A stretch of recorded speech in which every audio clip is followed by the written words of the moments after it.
Ao redor do mundo, existem povos que mantêm costumes tão antigos quanto a própria humanidade, práticas transmitidas de geração em geração, carregadas de significado cultural, espiritual e social, mas que, aos olhos de quem vive fora dessas realidades, podem parecer extremas, chocantes ou até difíceis de acreditar. Em diferentes continentes, tribos preservam rituais que envolvem dor, resistência física, transformações corporais e desafios psicológicos, não como espetáculo, mas como parte essencial de sua identidade e de sua forma de enxergar o mundo. É exatamente isso que você vai ver aqui hoje, então já deixa seu like, clica embaixo no botão de se inscrever e bora lá! Na Nova Guiné, uma região da Indonésia, existe uma tribo canibal que pode ser muito perigosa, conhecida como povo Asmat. O território onde vivem inclui manguezais, pântanos e florestas de baixa altitude, criando um ambiente isolado que moldou a cultura e a vida dos indígenas. Uma característica marcante dos Asmat é a sua arte de entalhe em madeira, valorizada por colecionadores de todo o mundo. No entanto, além da arte, a tribo Asmat é conhecida por seu passado assustador e perigoso. Até meados do século XX, os Asmat eram renomados caçadores e canibais, práticas que persistiram até a intervenção de missionários cristãos na década de 1950. Acreditava-se que a morte de um adulto, mesmo por doença, era causada por um inimigo, e a vingança era uma parte crucial para apaziguar os ancestros. Os ataques para a obtenção de cabeças eram fundamentais nos rituais que marcavam a transição dos meninos para a idade adulta. Além disso, o canibalismo era uma parte importante desses rituais, mantendo um ciclo infinito de vingança. Essas práticas aterrorizantes fizeram com que os Asmat permanecessem praticamente intocados por estrangeiros até o século XX, quando missões religiosas começaram a influenciar a região. Até meados da década de 1950, sua localização remota e difícil manteve-os isolados. Foi apenas com a chegada dos missionários católicos que houve um esforço para suprimir o canibalismo e a caça dessa tribo. Inclusive, em 1961, acredita-se que Michael Rockefeller, um famoso membro da família Rockefeller, tenha sido morto durante uma expedição para coletar arte dos povos Asmat. Michael viajou em expedições para a tribo por diversas vezes, mas em uma delas ele desapareceu e nunca mais voltou. Muitos indícios mostraram que ele provavelmente foi alvo de ataque e canibalismo por parte do grupo na época. Atualmente, essa tribo ainda mantém muitas de suas tradições culturais. O culto a Zangbeto é uma das manifestações espirituais mais curiosas e misteriosas da África Ocidental, profundamente enraizada na cultura tradicional dos povos Ogu, também conhecidos como Egun, especialmente no Benin, Togo e em regiões da Nigéria. Inserido no contexto das religiões tradicionais africanas e fortemente ligado ao Vodun, o Zangbeto não é apenas um ritual religioso, mas uma instituição social, espiritual e cultural que atravessa gerações e mantém viva uma visão de mundo onde o visível e o invisível coexistem de forma constante. A palavra Zangbeto pode ser traduzida como os guardiões da noite ou pessoas da noite, o que já revela sua principal função dentro da comunidade. Tradicionalmente, acredita-se que essas entidades espirituais patrulham vilas e cidades durante a noite, protegendo os moradores contra ladrões, invasores, feiticeiros e energias negativas. Antes da existência de forças policiais formais, os Zangbeto exerciam o papel de vigilância e manutenção da ordem, sendo temidos e respeitados por sua suposta capacidade de enxergar crimes e más intenções, mesmo sem testemunhá-los diretamente. O aspecto mais intrigante do culto está na aparência dos Zangbeto. Eles se manifestam como grandes figuras totalmente cobertas por palha, ráfia ou folhas secas, formando uma estrutura alta e cônica que esconde completamente qualquer traço humano. Segundo a crença tradicional,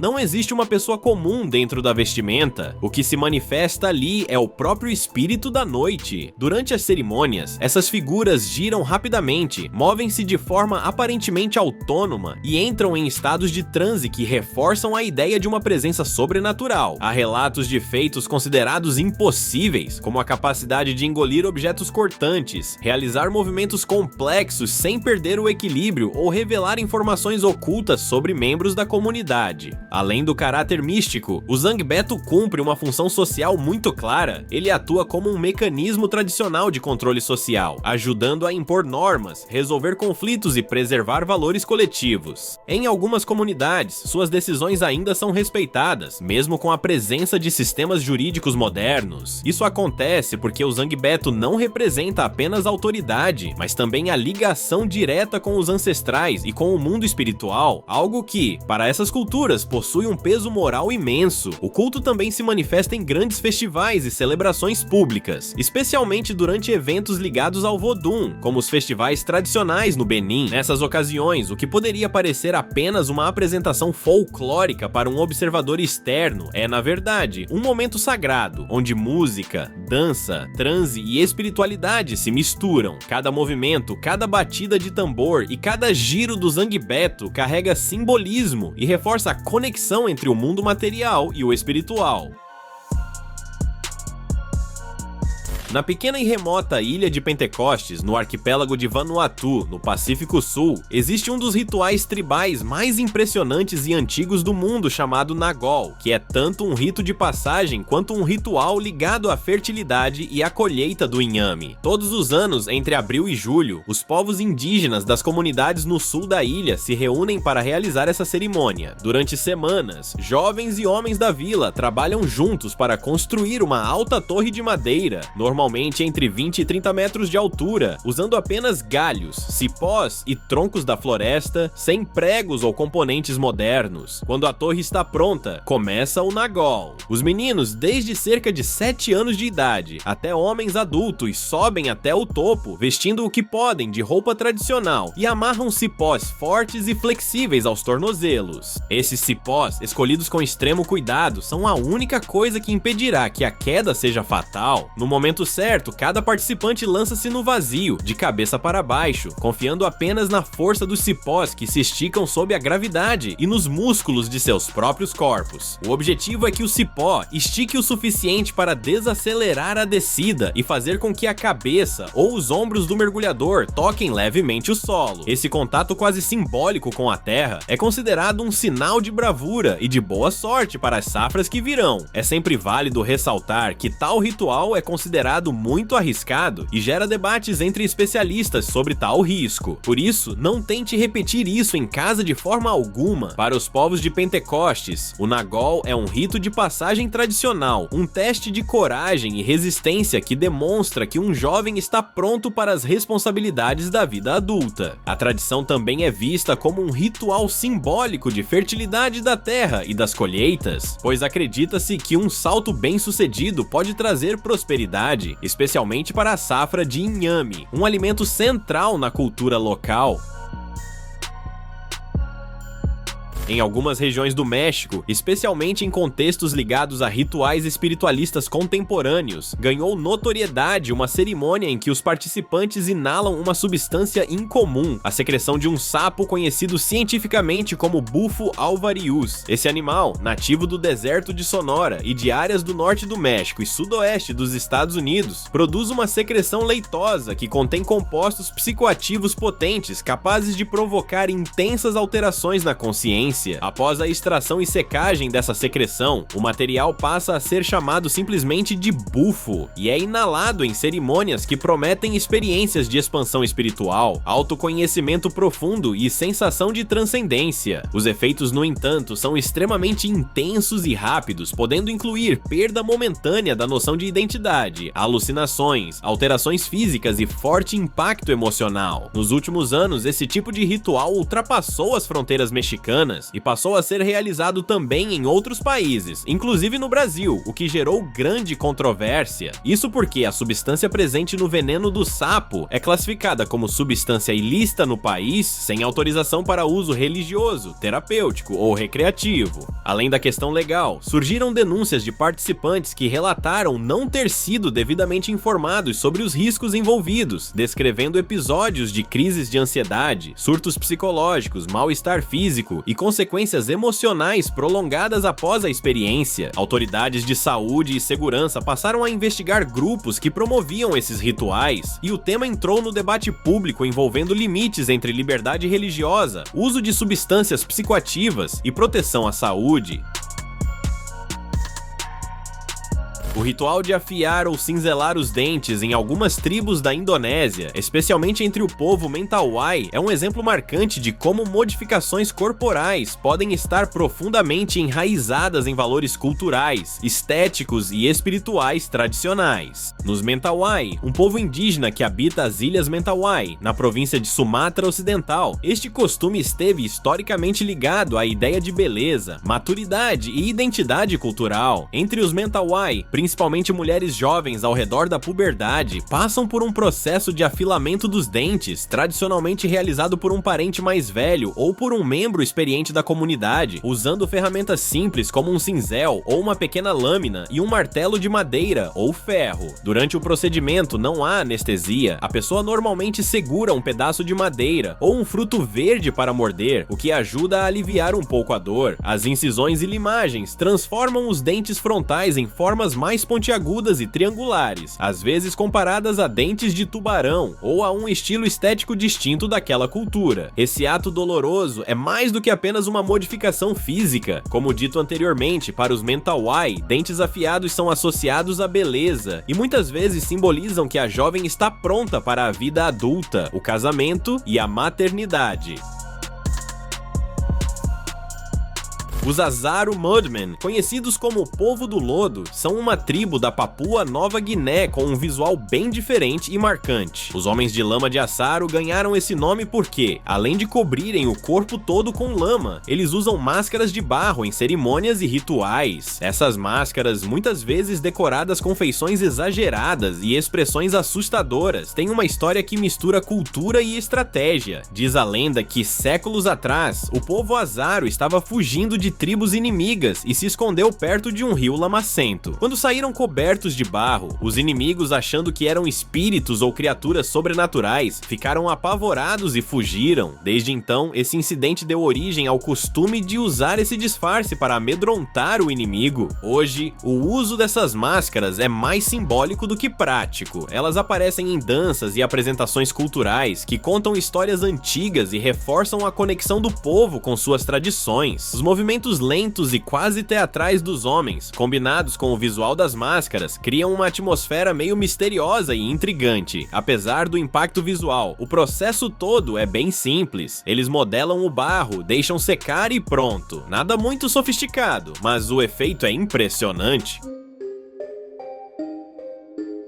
A tribo Hadzabe, também conhecida como Hadza, é um dos últimos povos caçadores-coletores do mundo que ainda mantém um modo de vida muito próximo ao de seus ancestrais pré-históricos. Eles vivem no norte da Tanzânia, principalmente na região do Vale do Lago Eyasi, e dependem quase exclusivamente da natureza ao seu redor para sobreviver. Os Hadzabe não praticam agricultura nem criação de animais. Sua subsistência se baseia na caça de animais silvestres e na coleta de frutos, raízes, tubérculos e mel, que é um dos alimentos mais valorizados pela comunidade. Entre seus costumes de caça, um dos que mais chama a atenção do mundo externo é o fato de caçarem e se alimentarem de macacos e babuínos. Para eles, isso não representa um ritual simbólico ou algo extraordinário, mas sim uma prática natural dentro de sua lógica de sobrevivência. Eles caçam os animais que estão disponíveis em seu território, respeitando as estações do ano e a abundância de cada espécie. Macacos e babuínos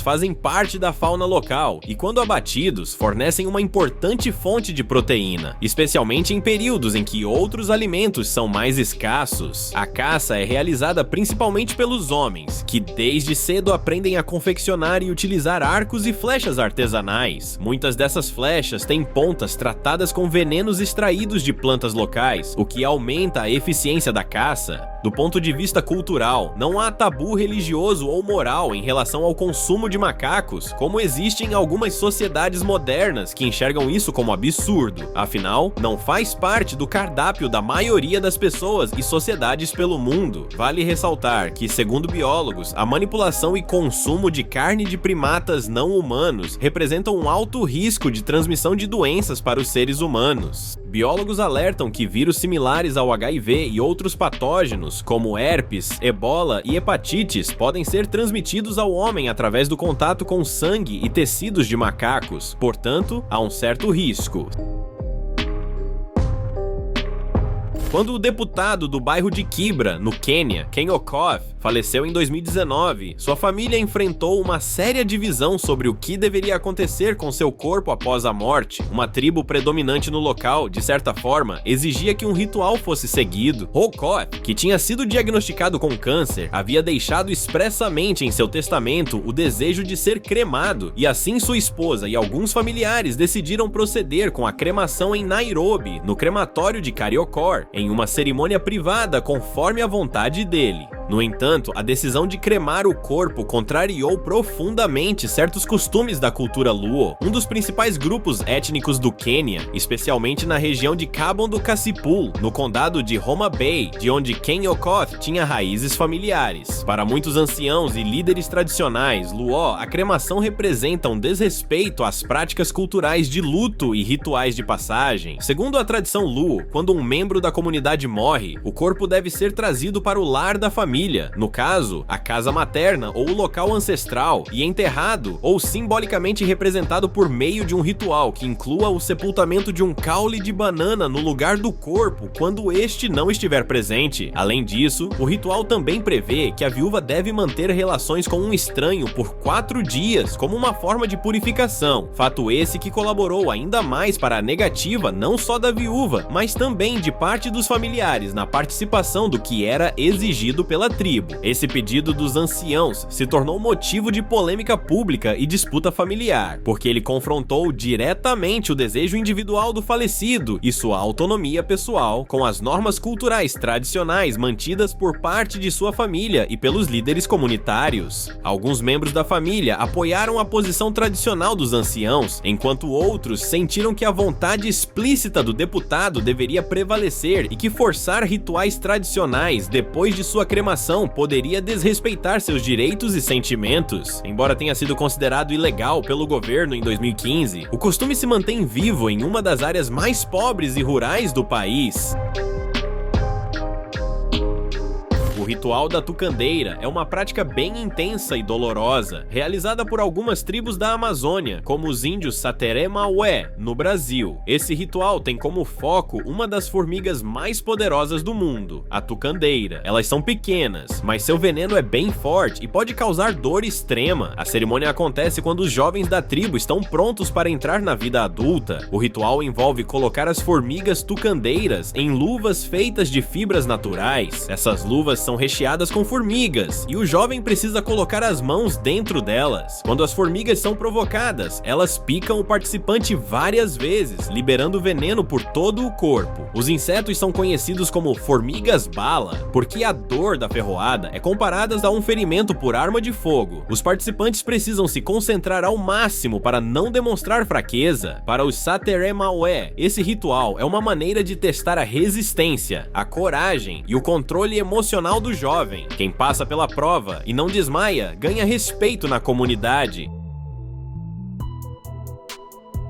O povo Afar, também chamado de Afares, é um grupo étnico nômade que habita a região Afar, no leste da África, abrangendo partes da Etiópia, Eritreia e Djibouti. Eles falam a língua Afar, pertencente ao ramo cuxítico da família afroasiática, e tradicionalmente são pastores nômades, cuidando de camelos, cabras, ovelhas e gado. Mas uma das práticas culturais e econômicas mais marcantes desse povo é a extração de sal na depressão de Danakil, uma das regiões mais extremas extremas e inóspitas do planeta. A depressão de Danakil, situada no norte da Etiópia e conhecida por suas temperaturas que frequentemente ultrapassam os 50 graus Celsius, é um vasto deserto vulcânico com enormes depósitos de sal que se formaram pela evaporação de antigas massas de água ao longo de milhares de anos. Essas planícies cobertas de sal, especialmente ao redor de lagos salgados como o Lago Karun, são o local onde gerações de Afar têm extraído esse recurso desde tempos remotos. O trabalho de extração de sal é extremamente difícil e exigente. Os Afar cortam a crosta salina com ferramentas simples, como machados e enxadas, quebrando grandes placas de sal em blocos menores. Esses blocos, muitas vezes de vários quilos cada, são empilhados e então carregados por caravanas de camelos e burros por trajetos que podem levar dias até chegar a povoados comerciais. Durante séculos, o sal foi tão valioso nessa região que chegou a ser usado como forma de moeda nas trocas e na economia local. A chamada caravana de sal não é apenas um meio de transporte, mas um elemento cultural profundamente enraizado nas tradições dos Afar, simbolizando a resistência, o conhecimento do ambiente e a cooperação comunitária que permite sobreviver em um dos lugares mais hostis da Terra. Uma das tradições mais conhecidas e também mais estranhas, principalmente para quem vê de fora, é a da tribo Mursi, que vive no sul da Etiópia, e ela envolve discos enormes usados no lábio inferior das mulheres. O ritual começa cedo, por volta dos 15 anos, quando a jovem chega à puberdade, o lábio é cortado e uma pequena peça de madeira é colocada no buraco para ele não fechar. Depois disso, vem um processo lento. Aos poucos, essa peça é trocada por discos maiores, feitos de argila ou madeira, que vão esticando o lábio ao longo do tempo. Algumas mulheres adultas chegam a usar discos de 12 a 15 centímetros. Dentro da cultura Mursi, isso não tem nada a ver com castigo ou imposição aleatória. O disco simboliza beleza, força e maturidade. Quanto maior o disco, maior o prestígio da mulher e, em muitos casos, maior também o dote pago no casamento, que costuma envolver dezenas de cabeças de gado. Hoje, a tradição está mudando. Algumas jovens escolhem não seguir o ritual, influenciadas pela escola, pela cidade e pelo contato com o mundo de fora. Mesmo assim, o disco labial continua sendo um dos símbolos mais fortes da identidade Mursi, assustador para alguns, mas motivo de orgulho para outros. O Temazcal, também conhecido como Tenda do Suor, é um ritual ancestral indígena do México e da Mesoamérica que tem sido praticado há milhares de anos e que hoje ainda é realizado tanto por comunidades tradicionais quanto por grupos de espiritualidade e bem-estar contemporâneos. Trata-se de uma cerimônia de purificação física, mental e espiritual realizada dentro de uma pequena estrutura fechada em forma de iglu ou tenda, cujo interior se enche de vapor quente gerado por pedras vulcânicas aquecidas com fogo e água. Água, muitas vezes misturada com ervas medicinais, é jogada sobre essas pedras, produzindo vapor intenso. Os participantes permanecem no interior da estrutura quase totalmente escura, expostos a calor elevado, enquanto um guia ou xamã conduz a cerimônia com cânticos, rezas, toques de tambor e invocações aos elementos da natureza. A experiência costuma ser fisicamente exigente, provocando suor abundante, sensação de confinamento e, em muitos casos, fortes reações emocionais, que são interpretadas como parte do processo de limpeza e transformação interior. Tradicionalmente, o Temazcal era utilizado para diferentes finalidades, como rituais de cura, preparação espiritual para guerreiros, purificação após eventos importantes, recuperação de mulheres depois do parto e momentos de transição na vida. A saída do ritual simboliza um renascimento, como se a pessoa emergisse renovada, mais equilibrada e em harmonia com o corpo, o espírito e a natureza ao redor. Dentro da cosmologia indígena, o ritual também reforça a conexão com os ancestrais e com os ciclos naturais da vida. Não esqueça de se inscrever no canal para ver mais vídeos como este